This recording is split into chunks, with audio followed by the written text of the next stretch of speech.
Zeberio ere gertu izatea. Bai, Zeberio ere. Ze korrespontxala izanik ere, munduan barrena ibilik ere, sustraioien zera lotura mantentzen da, ezta? Bai, Nor bizi da Zeberion? Datorren asteburuan amamaren etxea goaz.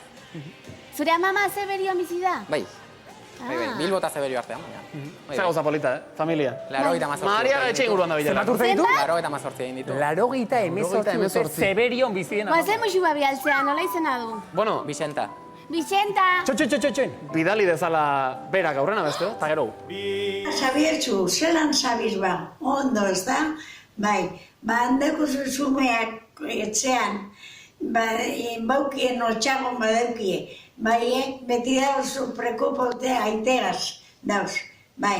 Eta gero, horantxe besterik ezebez besterik, da zer esan bezala ba, da etorri lehen baino lehen, a ber, haurek ikusten.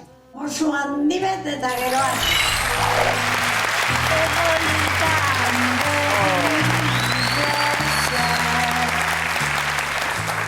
Eta orain baikuk ere, Xabierren amamari musu erraldoi bat bidaliko diogu Zeberioraino. Oso lotua, familiari amamari Zeberiori. Bai, oso lotuta. Emakume oso maitagarria gainera. Aitan familia ere bertakoa da, eta bai, dana gato Zeberiotik.